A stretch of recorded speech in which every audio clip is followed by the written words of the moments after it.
All right, let's dive in. Today, we're going to tackle a case that's both, well, kind of fascinating and definitely disturbing. Yeah. The story of Michael and Susan Carson.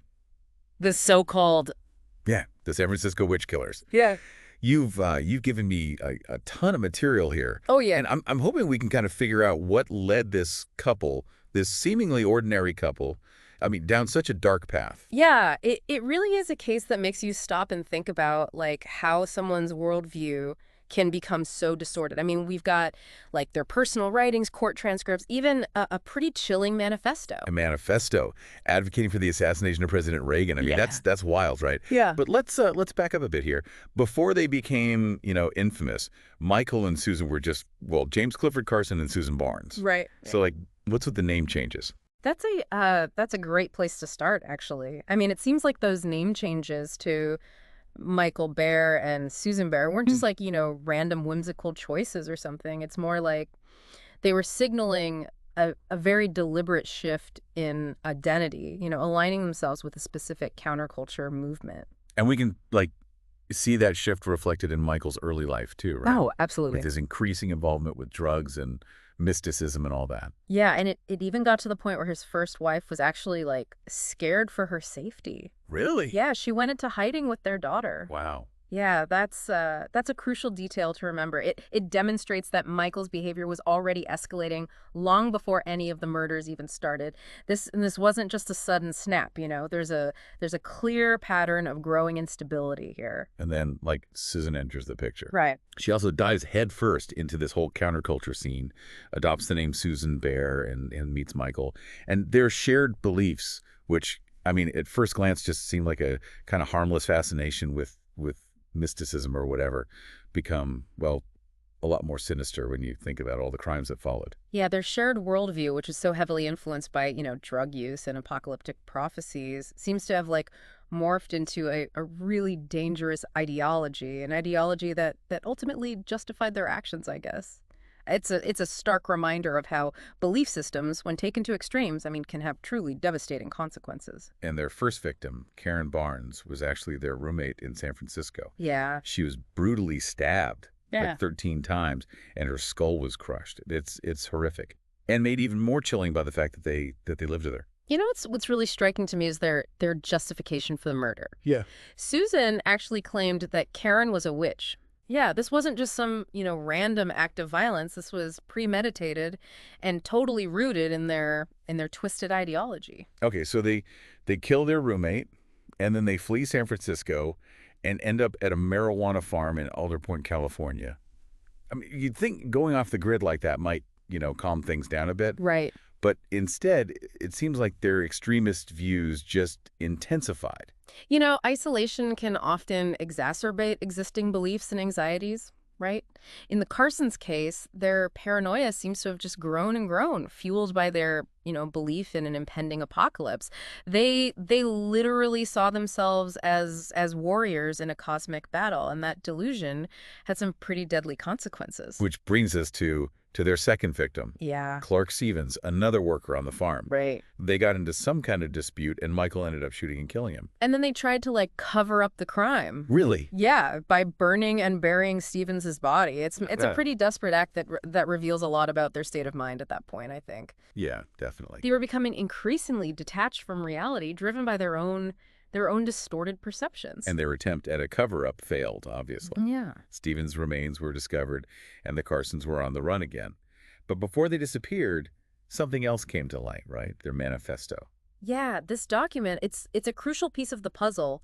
It sheds light on their, warped sense of righteousness and their growing paranoia. They weren't just targeting individuals they perceived as witches anymore. Oh, wow. They were calling for the assassination of President Reagan.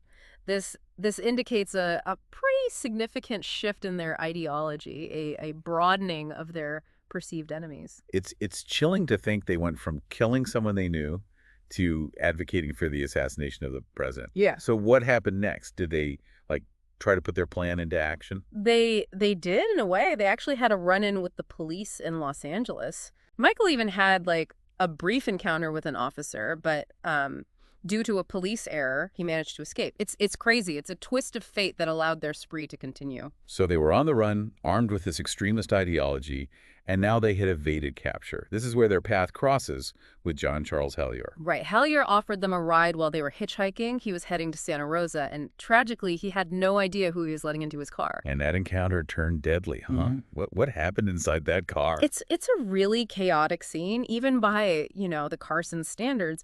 An argument broke out, escalating into a physical altercation. Susan, convinced Hellier was another witch, stabbed him, while Michael fought him for control of his gun. The fight spilled out onto the road, witnessed by several passing motorists. It sounds like a scene straight out of a nightmare. What was the outcome? Tragically, Michael gained control of the gun and fatally shot Hellier in broad daylight. They attempted to flee in Hellier's car, leading police on a high-speed chase that ended in a crash and their capture. So after all this string of violence, their reign of terror finally comes to an end. But their story, well, it's far from over. Exactly. What happens next is this bizarre mix of confession, retraction, and a legal battle that reveals even more about their twisted worldview. We'll dive into all of that when we get back. Stay tuned for part 2 of our deep dive into the San Francisco witch killers, where we'll explore the psychological complexities of their motivations and try to understand how their shared delusion drove them to commit such horrific acts. Okay, so we're back, and now I'm hoping we can unpack some of the psychology behind these really horrific crimes. I mean, it's easy to just label the Carsons as evil, but I think there's got to be more to it than that. Yeah, you're absolutely right. To really understand what drove them, we need to examine their motivations beyond the surface level, and one key concept that comes up again and again is this idea of shared psychosis. Shared psychosis. What is that exactly? Is it like some kind of mental illness that spreads from one person to another? It's not contagious in the traditional sense, no. Okay. But it does involve the transmission of delusional beliefs from one individual, typically like a dominant personality, to another more submissive individual. So in this case, Michael, with his history of erratic behavior, he might have been the dominant personality kind of influencing Susan. That's a very plausible theory. I mean, the material we've been looking at, it really highlights how Susan, before she met Michael, she didn't really exhibit the same level of instability. Right. It's possible that she adopted his delusional beliefs, over time, especially in the isolated environment of the marijuana farm. Yeah, I can see that. They were essentially in an echo chamber. Right. Yeah. Just reinforcing each other's paranoia and warped perceptions. Yeah. But to be clear, this shared psychosis, it's not just about believing in something outlandish or weird. No, it's much more complex than that. It's a real break from reality. Exactly. It involves a break from reality, a genuine inability to distinguish between what's real and what's imagined. And in the Carsons case, their drug use, coupled with their immersion in mysticism and apocalyptic prophecies, it created like a perfect storm. Yeah. For this shared delusional state to develop. And within that delusional state, their belief in witches wasn't just like a quirky superstition. It was like a core part of their reality. Precisely. They genuinely believed that they were fighting against evil forces, and that anyone who didn't conform to their worldview was a potential enemy. And this delusion, it gave them a sense of purpose, a warped justification for their violence.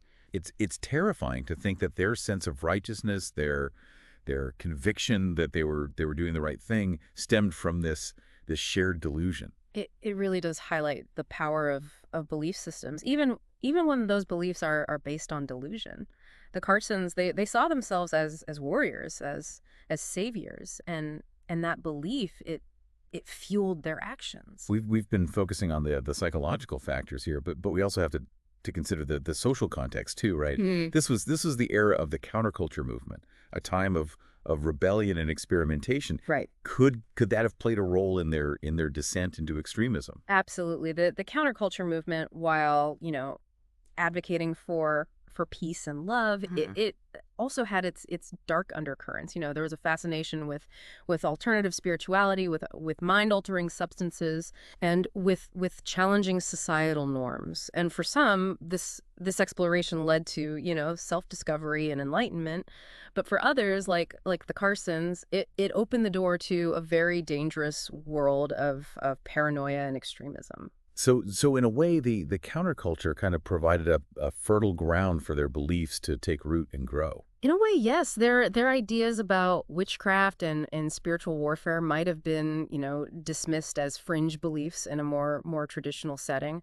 But within the counterculture, they found a community that at least to some extent, validated their worldview. And once those beliefs were validated, Mhm. even within like a small group, they became harder to challenge, right? Absolutely. It created this self-reinforcing cycle of delusion. Exactly. And that cycle, unfortunately, it spiraled into violence. You mentioned earlier that the Carsons might have been involved in other murders. What evidence is there to support that? Well, it's important to note that these are allegations, not confirmed facts. Okay. However, during their confessions, the Carsons, they revealed a hit list of individuals they considered enemies. Well, and they had a hit list, like something out of a spy movie. Who was on it? It included politicians, celebrities, even people they had personal grudges against. They mentioned President Reagan, as we discussed earlier, Really? and even talk show host Johnny Carson. Wow. It's a bizarre mix of high-profile figures and seemingly random individuals. It's almost as if they were creating their own warped narrative, Right. casting themselves as these righteous vigilantes, taking down the powerful and the corrupt. There's definitely a sense of grandiosity there, a need to elevate themselves and their mission. But it's important to remember that this grandiosity was fueled by their shared delusion. It's a chilling reminder that the line between delusion and violence, it can be terrifyingly thin. What's particularly disturbing is the randomness of some of their alleged victims. Yeah. It wasn't always about targeting specific individuals. Sometimes it seems like anyone who crossed their path could end up on their radar. That's what makes their case so unsettling. There's this sense that their violence was almost arbitrary, driven by paranoia and fleeting perceptions rather than a clear motive. So while we may never know the true extent of their crimes, the possibility that they were responsible for more than just the 3 confirmed murders, it adds another layer of complexity and horror to their story. Absolutely, and it raises some really important questions about the nature of extremism, the role of mental health in criminal behavior, Right. and the challenges of identifying and intervening in cases like this before they escalate to violence. Yeah, it's a lot to process. We've delved into the psychological complexities of their motivations, explored the concept of shared psychosis, and touched upon the potential for a wider scope of their crimes. But there's one more aspect of this case that we need to address, one that often gets lost in the sensationalism, and that's the impact on the victims and their families. You're right. We can't forget the human cost of Yeah. the Carsons' actions, the lives lost, the families shattered, the ripple effects that extend far beyond the immediate victims. Yeah, and we also need to consider Michael's daughter, Jennifer. She was forced to live with the fear of her father long before his crimes became public, and now she has to cope with the weight of his legacy. It's a unique form of trauma, to be both a victim and the child of the perpetrator. It's a wound that may never fully heal. And while we can analyze the psychology of the perpetrators, try to understand their motivations, there are no easy answers for the victims and their families. That's right. No amount of understanding can truly erase the pain and loss they've experienced. So as we wrap up this deep dive, what can we take away from this complex and disturbing case? I think it serves as a powerful reminder that extremism fueled by mental instability and warped ideologies, it can have devastating consequences. It highlights the importance of mental health awareness, the need for early intervention, and the responsibility we all have to challenge harmful beliefs when we encounter them. It's a sobering thought, Right. but an important one. We can't ignore the warning signs. Yeah. and we can't shy away from difficult conversations about mental health and extremism. The case of the San Francisco witch killers, it's a stark reminder of the dark side of human nature, but it also underscores our capacity for compassion and understanding. By learning from these tragedies, by working to address the root causes of violence, and by supporting those affected by such acts, perhaps we can move towards a future where such horrors are less likely to occur. Thank you for joining us on this deep dive. We hope this exploration has shed some light on this complex case and its enduring impact. Welcome back, Yeah. and I think it's time now to kind of shift our focus to something that often gets, I don't know, lost in these true crime stories. Yeah. The victims. It's so essential to remember that, behind the headlines and the psychological analysis and all that, there were real people Yeah. whose lives were tragically cut short. Karen Barnes, Clark Stevens, John Charles Heller, they all had families, dreams, futures. And those families are left to grapple with this unimaginable grief and the unanswered questions. Oh, absolutely. Why did this happen? What could have been Ugh. done to prevent it? Yeah. It's a heavy burden to carry. It really is. And the ripple effects of these crimes, they extend far beyond the immediate victims too. We also need to consider, Michael's daughter, Jennifer. Right. She was forced to live with the fear of her father long before his crimes became public, and now she has to cope with the weight of his legacy. It's heartbreaking to think about what she must have gone through, both as a child, living in fear, and now as an adult, confronting the truth about her father. Yeah, it's a unique form of trauma to be both a victim and the child of the perpetrator. It's a wound that may never fully heal. And while we can analyze the psychology of the perpetrators, we can try to understand their motivations. There are no easy answers for the victims and their families. You're right. No amount of understanding can truly erase the pain and loss they've experienced. So as we wrap up this deep dive, what can we, I don't know, what can we take away from this complex and disturbing case? I think it serves as a powerful reminder that extremism fueled by mental instability and warped ideologies, it can have devastating consequences. Mm. And it really highlights the importance of mental health awareness, the need for early intervention, and the responsibility we all have to challenge harmful beliefs when we encounter them. It's a sobering thought, but an important one.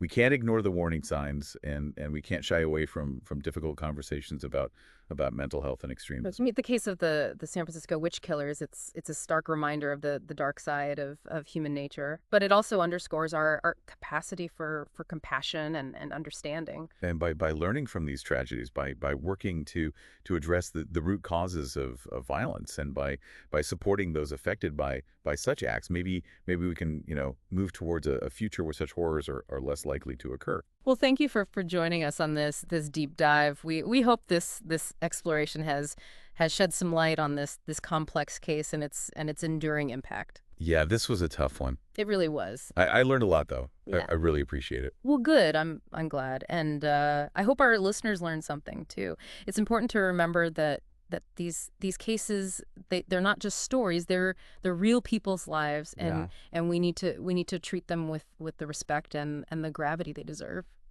Couldn't have said it better myself. Mm.